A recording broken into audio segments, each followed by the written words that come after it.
Hi there, it's Dermot again. I'm just going to continue with my series on recovery, and just today going to look at faith and belief and just what that is and how it applies to yourself in recovery.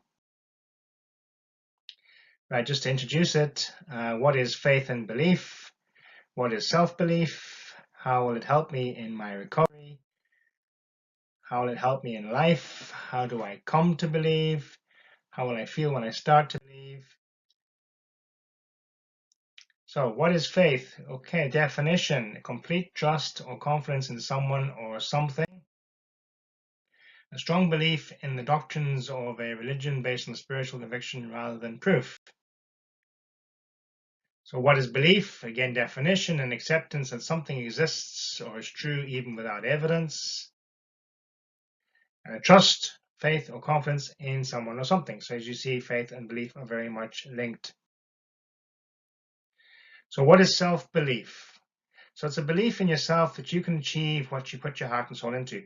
And any of us can. If we really put our focus and our minds and our hearts into something, we can do it. Doesn't have to be something spectacular, just even the smallest thing to start with. But if you believe you can and you start to work towards it, you'll see that it does happen. It's a positive emotion and state of mind. So it's a positive mindset and a positive feeling, but you have to work towards it. So, it can start by feeling positive and then thinking positive or vice versa, but they both work kind of hand in hand. A willingness to take a chance without knowing the outcome.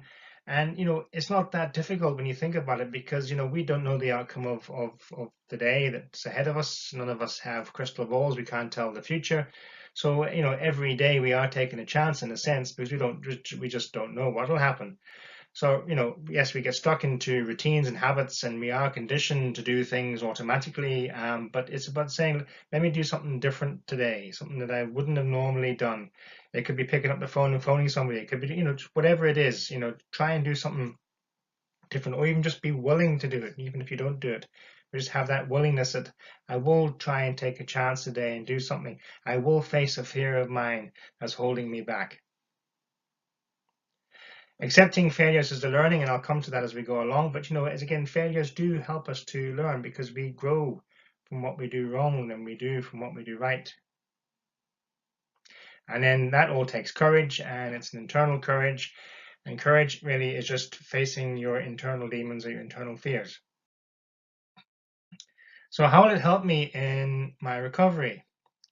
Well, it makes me more resilient and less likely to give into craving. So the stronger you become, the stronger you become. That's obvious. You're able to bounce back up after a fall. So, you're not going to be running away. And, the more you do that, the stronger you become. Cravings, physical cravings, mental cravings, emotional cravings will fizzle out. They will go away because your focus won't be on them.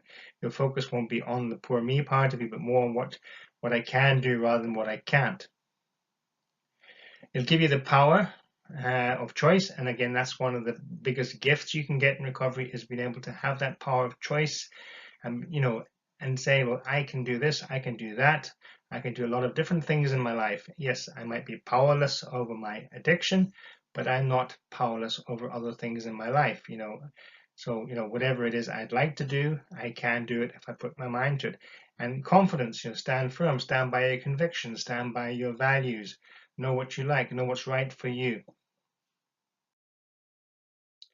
Gives me the self-esteem to move forward with all knowing that it'll be fine even when I'm getting it tough. And yes, sorry, when things are getting tough, the more resilient, the more you stand up to them, the easier they become.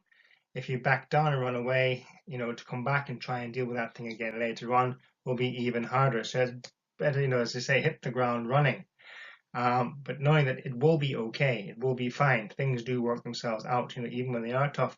This too shall pass. I'll get to that just now. As you say, things pass. Things pass for a reason. Things happen for a reason. It's not going to stay the same forever. You could have an argument with someone today, but next week, you'll have forgotten about it. You won't even remember what the argument was about.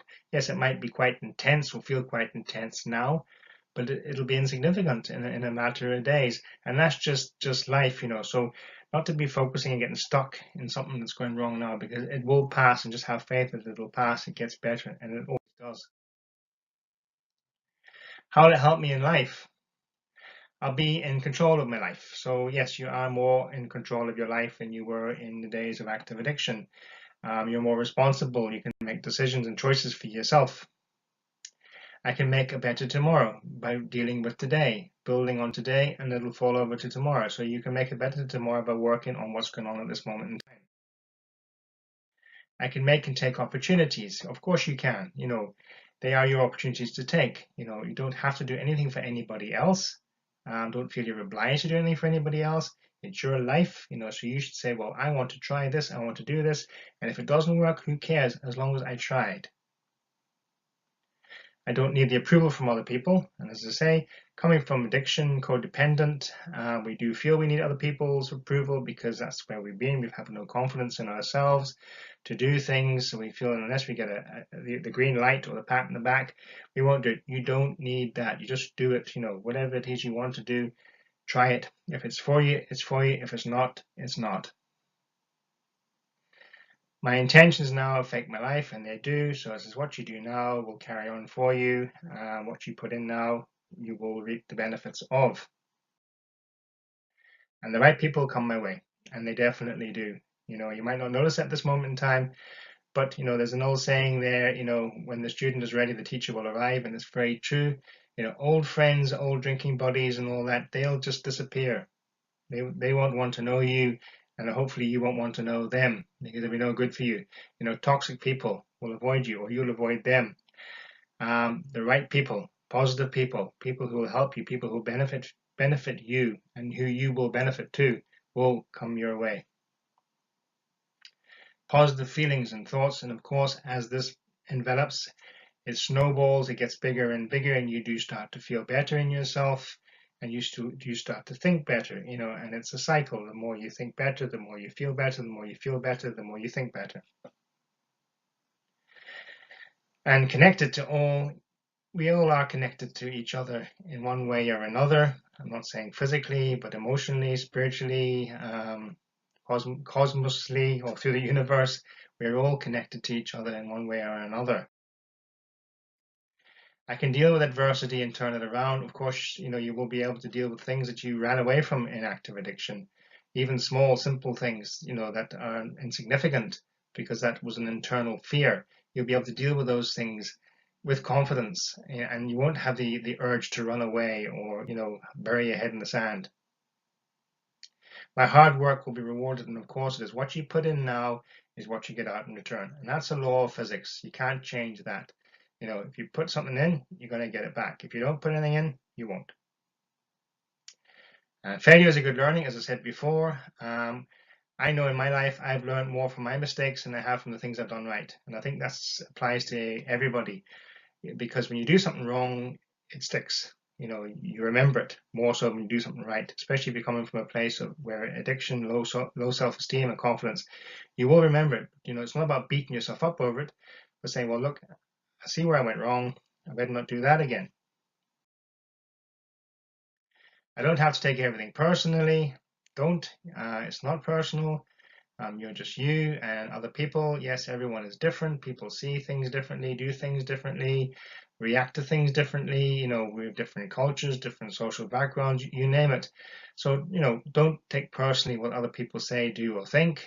It's not about you. It's about them anyway. It always was. So just deal with yourself. My feelings are transitory and not my feelings, and of course you're not your feelings, and a lot of people think, oh, I am depressed. I'm a depressed person, that's why I'm depressed. No, it's because you're feeling depressed, that's why you're a depressed person. You've chosen to be that way.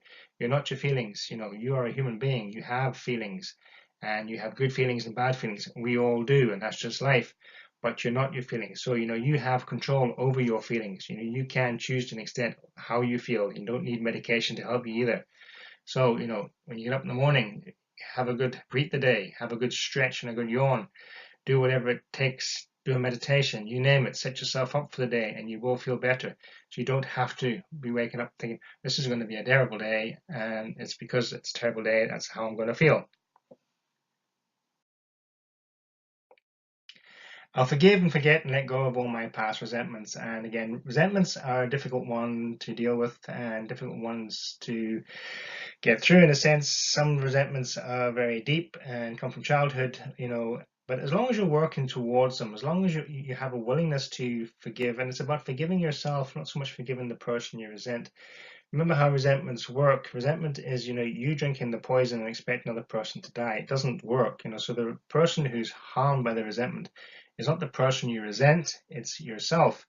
So to forgive, it's not about forgiving them, it's about forgiving yourself. So as long as you're in the process of forgiving, you might never, ever forgive, the pain could just be too bad, but, as long as you're working towards it, and that's important. And please, if you do need help with this, do get counseling or therapy for it. I already have all I need, and we do, Maslow's hierarchy, we have clothes on our back, food, love, and all that. And most of us do have all that we need. Our wants are a different kettle of fish, but we do have all that we need to survive. So how do I come to believe, accept that it's okay to fail, as I said, and get things wrong, and that's how we learn. And that's it, imperfection, the power of imperfection. And we are imperfect beings, we're addicts for Christ's sakes. Of course we're imperfect, but that's okay. Accepting that, I am an imperfect being. I am a broken person, but that's okay. I don't mind that. I'm quite happy to be that broken person because at least I know where I am. I'm not trying to be something that I'm not or someone that I'm not. I'm not trying to be a narcissist and think that I'm better than I am because I know I'm not. But that's how I come to believe, because I know in myself a power greater than me, or even my inner power, can get better. So letting go of the negative feelings and thoughts, especially about ourselves, and just as I said there, start to change it around. Praise yourself more, look after yourself more, pamper yourself more, whatever it takes. But do it, and not just because, you think, well, if I do that, maybe I'll feel better. No, you have to kind of internalize this and you say, I want to feel better. I don't want to be beating myself up anymore. Remember, if you're coming from a place of addiction, you were beating yourself up for years, so you don't deserve to beat yourself up anymore. And the only person who's doing the beating up is not people out there, it's yourself. So you need to change that around. Change I can't to I want to, and then take a chance and do it. The old Nike slogan, just do it, and just do it. You ever had a situation where you could have done something and you were there to do it, and then the last minute you chickened out, and then you felt really bad for chickening out? And it's the same thing. You carry that bad feeling for longer than if you'd actually gone ahead and done it. Either you'd enjoy what you were going to do or not, but you didn't do it, so you felt bad because you didn't do it. Long-winded, I know, but it's just to say, take that chance. Don't miss it. Just take it and just do it. And then you will know, and you will feel better in yourself. It's an internal fear that you're facing anyway. Do something every day that challenges you in some way. And again, as I say, the irrational internal fears we have in addiction, I'm not saying go mad and go bungee jumping and do something that's risky, but just do even a small thing. Maybe it's phone somebody you haven't phoned in a long while, or do something that you haven't done, do something different, break out of this conformed routine that you're in. Be spontaneous, whatever it is. Just do something that would be different, that you probably wouldn't do or would feel afraid to do. And making change a new habit. And recovery is all about change, and we have to change. We have to change everything. We have to change our thoughts, our feelings, our behaviors, our physical situations. Sorry, there's a lot of things we do have to make change on. We have to accept that change is part of, the recovery part of the game. So it's best to make that new change a habit, because the more you do something, as I say, if you do it for 66 days, that becomes a habit, because you're trying to break the old habits. And rather than focusing on breaking an old habit, it's easier to create a new habit that will override the old habit. So, just do that. Just do it, And if the old subconscious mind pops in and says, oh, you can't be doing that, that's not the way to do it. Just ignore it and just do what you feel you need to do, or what you want to do, and what, fills your heart. If at first you don't succeed, try and try again. And if it's not working, do something different. Simple as that. Don't give up at the first go because you don't know. Everything is a learning process. Sorry. Have faith. Have faith in yourself. Have faith in your higher power. Have faith in life. Have faith in people. Have faith in everything. You started this process when you first stepped through the door of treatment or first stepped into recovery, and that's where it started. So don't start and stop and think, oh, well, I've done enough, that'll be okay. No, you don't just start life and stop life. If you stop breathing, you're going to die. It's the same thing. Keep this process going, because the more you do it, the easier it will become over time. It becomes almost automatic. It becomes habitual, and you will find it easy. You will see the rewards, and you'll reap the rewards. So the process has started. By all means, don't think, oh well, I think I know all I need to know, and that's all I need to know, and I can stop doing it. You can't. So ironically, to maintain our addiction and addictive behaviors, we've been doing all this for years, but in the wrong direction. So when you think about it, and someone think, oh God, this is too hard to do. How am I going to remember all these different things, changing my behaviors, doing this, doing that, blah, blah, blah. And then on top of that, have all the negative feelings and the cravings. Think about it in this sense. When you were actively drinking or using, I know for me, my head was fried every day trying to, manipulate myself, and the cunning, the baffling, the whole nonsense that went along, just maintain an active addiction. What you had to do in the sneaking, the lying, the deceit of, it took a lot of hard work.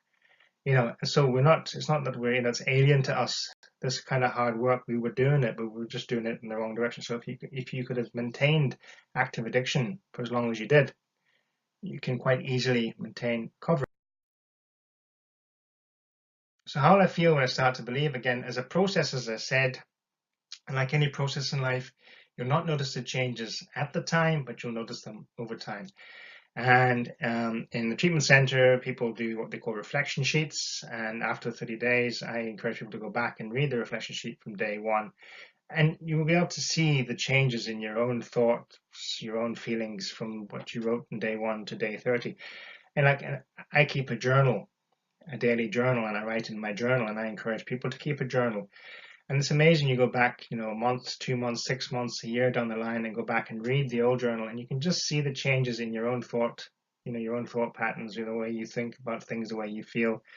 And it's amazing the changes, because at the time you might not see them. You might think, I'm not making any progress here. I'm not going anywhere. But believe me, you are, and it is happening over time. You'll feel it within yourself. You feel more happy, more grateful, loving, open, honest, caring. As I say, the list goes on. You do feel it. It's almost like an internal glow. And even when you're having a bad day, that glow, might dampen down a bit, but it's still there. It doesn't go away. There's always a sense of hope inside that things will be better.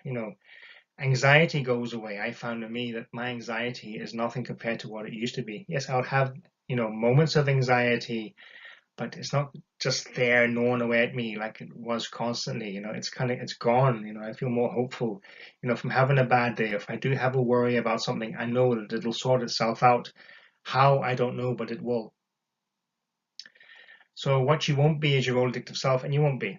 You can't be. You can't go back down that road. You're shooting yourself in the foot if you do. So you have to just change and avoid that. But you will. It will happen. If you do what's suggested, it will happen.